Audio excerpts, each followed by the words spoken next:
So I want you to picture this for a second. Let's say you're an attorney. Okay. You are deep in the trenches of a massive civil lawsuit, maybe in the 15th Judicial District Court.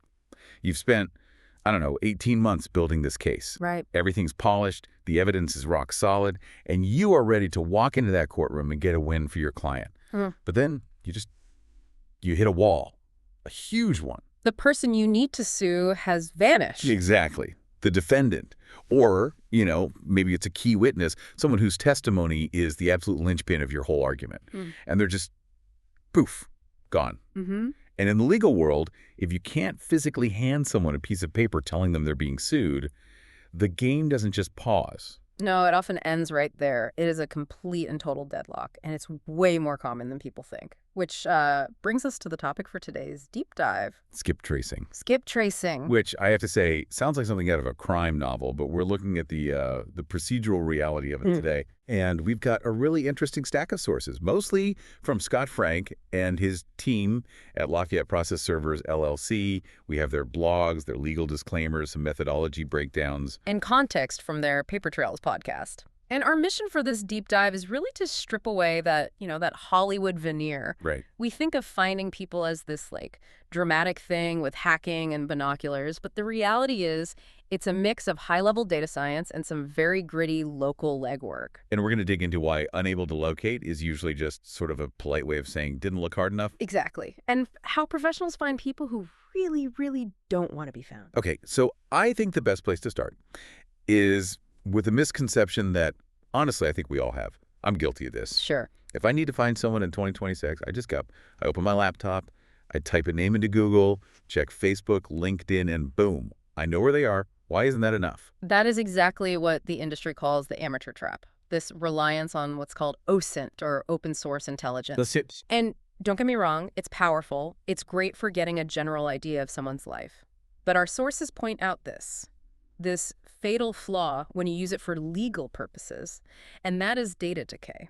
Data decay. So that's just a fancy way of saying the information's old, right? Precisely. It's exactly that.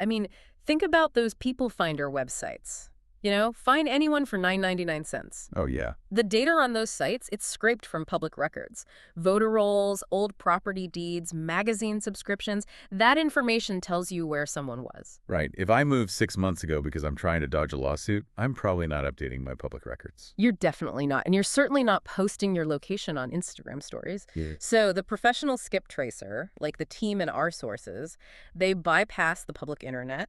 They use what are called proprietary databases. Okay, we need to define that. Right. What is in a proprietary database that's not on Google? Is this like dark web stuff? No, not at all. But it is a restricted data environment. These are paid databases that are only available to licensed professionals. So process servers, PIs, law enforcement. And what they do is aggregate credit header data.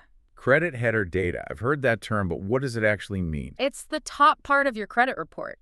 Just think about your own financial life. Every time you apply for a credit card or car loan or even just a new cell phone plan, you fill out a form. And on that form, you put your current address. Your current address, your current employer. You're telling the truth because you want the loan or you want the phone. Right. That data flows instantly into the credit bureaus. Now, skip tracers can't see your credit score or what you bought. That's private. But they can see that header, that identifying information. And it's incredibly fresh data. So while the public record shows where I lived in 2022, the credit header might show where I applied for a Target card yesterday. Exactly. And it gets even deeper. The sources say utility data is a massive game changer. My electric bill. Yeah. Your electric bill. Think about the logistics of trying to hide. You can delete your Facebook. You can quit your job. You can even stop talking to all your friends. Sure. But are you going to live without electricity? Or running water? Probably not. No. Yeah. Most people aren't going completely off-grid. Exactly. The second you turn on the lights at a new apartment, that creates a transaction. These databases scrape that utility connection data in almost real time. Wow. So the team might see, okay, John Doe's old house is empty, but a John Doe just started an energy service at this specific address in Carencro 2 days ago. That is wild. The infrastructure of modern life just betrays you. You can't really participate without leaving a footprint. That's the perfect way to put it. It's digital exhaust. And because they're tapping into these live streams, the sources say these database searches are often done in 24 hours. That's a speed you just can't match on your own. Okay, but I want to push on this. Data is still just numbers on a screen. It tells you where someone probably is. In the legal world, probably isn't good enough. You have to physically hand them the papers. And that is the crucial transition from skip tracing to process serving. The sources are very, very clear about this. Data alone is not enough. You need verification. You need, as they put it, boots on the ground. And this is where that local expertise really comes in. The sources spend a lot of time on the geography of Louisiana. Why does the specific town matter so much if you already have the address? Because an address on a screen doesn't give you the context of that location. They give a great example about vacant houses, specifically in North Lafayette. What happens there? Well, a database in California might pull a record that says a house is condemned, so it'll tell you, don't bother. But a local server, they know the neighborhood. They know that vacant on paper doesn't always mean empty in real life. You mean people might be living there off the books? Exactly. A local pro drives by. They're looking for fresh trash bags on the curb, a bicycle in the yard, a light in the window at night. They verify reality against the data. You need eyes on the target. You need eyes, and you need local knowledge. They talk about the industrial plants around Lake Charles in Calcasieu Parish. This was really interesting. If you're trying to serve someone who works at a refinery, showing up from 9 to 5 is often pointless. Because of shift work. Exactly. If they're working the night shift, their car isn't in the driveway during the day. They might be asleep at 2 p.m. A local server understands the rhythm of that industry. They know when the shifts change. A database can't tell you that. That's a level of nuance I hadn't even considered. And then there's the issue of just physical access. The sources mentioned gated communities, places like River Ranch. Oh, that's a huge friction point. You can't just drive in, and if you try to sneak in, you're trespassing, which could get the whole service thrown out. So what do? A professional knows the legal protocols to gain entry. They know which gate to go to, what paperwork to show security. It's about knowing the rules of engagement for that specific subdivision. The notes also make a distinction between, say, downtown Lafayette and rural Vermilion Parish. Right, and it's simple logistics. In the city, you can check 3 addresses in an hour. But out in Vermilion Parish, the driveways can be a quarter-mile long. The roads might be unmarked. You're dealing with locked gates, aggressive dogs, and, neighbors who are a mile away and not very talkative. It sounds like that verification stage is where all the time goes. It is. The sources say it usually takes 2 to 3 days, but that boots on the ground part is the only way to turn a likely address into a successful service. Let's talk about the people who are intentionally being difficult. The sources describe a specific profile for the unservable defendant. They talk about a maze of P.O. boxes. Yeah, this is a classic tactic, and they mention Youngsville as a hotspot for it. A defendant routes all their mail to a P.O. box, driver's license, credit cards, everything. So on paper, they live at the post office. Which you can't serve. You have to serve a person physically. An amateur hits that P.O. box and stops. But a professional looks at the data that can't be routed to a box. Back to the utilities again. Always. You can't plug your TV into a P.O. box. The physical service address for water and electricity cuts right through that whole shell game. It points to the actual roof they're sleeping under. There's a specific success story in the notes from a family law attorney about a case in Carencro. Let's walk through that. This is a textbook example. You had a defendant in a family law case, so high stakes, lots of emotion, who had been dodging service for 3 weeks. 3 weeks. In family law, that's an eternity. Custody could be in limbo. Assets frozen. It's massive. The previous server gave up, unable to locate. So the attorney brings in Scott Frank's team. They run the skip trace using those credit header and utility databases we talked about. And what'd they find? They found a brand new residential address in Carencro that wasn't on any public record yet. They went out, they verified it, and they served the person the next morning. So a case that was stalled for almost a month was suddenly moving forward in less than 24 hours. That's the ROI. And it speaks to the scale here. They cover the 15th JDC Lafayette, Acadia Vermilion, but also the 19th in Baton Rouge and 14th in Lake Charles. It's a pretty wide net. Okay, I have to pause here and ask the big question. It's nagging at me, and I'm sure it's nagging at you, the listener.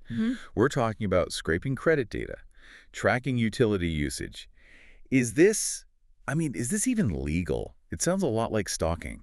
That is the single most important question. And the source material is incredibly strict on this. The short answer is yes, it's legal, but only if there's what's called a permissible purpose. Permissible purpose. Legal term. It is.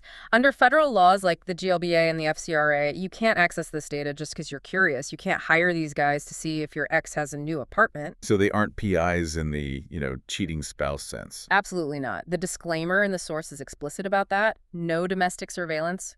No dirt digging. They access this data strictly for the purpose of service of process. It all comes back to due process. It's the constitutional anchor. The 14th Amendment guarantees your right to due process. You can't be sued or fined without being notified and given a chance to defend yourself. So this is the mechanism that ensures that right is upheld. Exactly. If you can't find the person, you can't give them their rights. That's a really fascinating way to reframe it. We think of tracking someone as an invasion of privacy, but here it's actually protecting their rights. It's about ensuring transparency in the system. No secret trials. But what if they're truly gone? What if the skip trace comes back with nothing? No credit, no utilities, the person has just successfully ghosted. Does the lawsuit die? No. And this is a critical piece of the service they provide. If they truly cannot find the person after trying everything, they produce a document. It's called an affidavit of due diligence. Okay, break that down. What is that? It's a sworn, notarized legal document, and it details every single step they took. We checked credit headers on this date. We visited the last known address on these 3 dates. We spoke to these neighbors. We checked the jail roster. So it's basically a log of failure. It's a log of exhaustive effort. And for an attorney, that document is gold because they take that affidavit to the judge and they say, Your Honor, look, we have tried everything humanly possible to find this person. And the judge can then? What? The judge can then appoint what's called a curator. It's an attorney who represents the missing defendant, which allows the lawsuit to proceed in absentia. Ah, so the affidavit is the key that unlocks the stall. It proves to the court you weren't just being lazy. Correct. Without that professional affidavit, the judge just says, try harder. This proves the negative, and it lets the legal gears start turning again. That makes perfect sense. So even a failure to find them is still a success for the client. It resolves the procedural hurdle, exactly. Let's shift a little bit to the business side of this. I mean, we're talking about really sensitive data. Trust has to be everything. Oh, absolutely. The sources highlight the importance of credentialing. This isn't the gig economy. You don't just Uber a process server. Right. So they list membership in NAPPS. NAPPS. The National Association of Professional Process Servers. It's the governing body. It sets the ethical standards for the entire industry. And they also mentioned being part of one Acadiana in the Baton Rouge Chamber. Which gets back to that local expertise we were talking about. They're verified local businesses. They were featured in 337 magazine. It's not some shadowy operation. It's integrated into the local business community. Speaking of that, there's a quick mention of their podcast, Paper Trails, being connected to 337 Media. Yeah, and it's an interesting sidebar. It shows how these local professional services are all interconnected. The media company handles the marketing and SEO. The process servers handle the legal logistics. It's a whole local ecosystem. It reinforces that local intel idea. You want the team that's plugged into the local network. Precisely. The team that knows the shortcuts in Vermilion Parish and the gate codes in River Ranch. There was one last little tech detail in the notes that I found interesting for the attorneys. About uploading documents. It sounds small, but for a paralegal, it's huge. The legal field can be so slow with tech. Instead of playing phone tag or using a fax machine, which, believe it or not, they still do. Oh, I believe it. They can just go to a portal, upload the subpoena directly, and see the pricing. It just streamlines that whole handoff. Okay, so let's zoom out. We've gone from the panic of a missing witness through these high-tech databases down to the muddy boots on the ground and finally into the courtroom. What's the big takeaway for you? For me, it's that finding someone today isn't about luck anymore. It's a hybrid discipline. It needs that high-level access to real-time data, the what, but it is completely dependent on the human element, the local knowledge for the where and the when. It really makes you rethink the whole idea of privacy. We all like to think we could just, go off the grid. But unless you are willing to completely sever every tie to the modern economy, no credit, no utilities, no car, you are constantly broadcasting your location to those who have the license to look. And that leads to a pretty heavy final thought. We talk about due process like it's this abstract legal right, But this deep dive makes it feel like a logistical challenge. It is. Justice relies entirely on logistics. If the logistics of finding a person fail, then the whole abstract concept of justice fails with it. That process server is the physical link that makes the law real for that defendant. Without that knock on the door, the Constitution is just words on a page. A powerful way to put it. The system only works if you can find the people. Well, that wraps up our deep dive into the hidden world of skip tracing. It certainly makes you think twice about what your electric bill says about you. Thanks for listening, everyone. See you next time.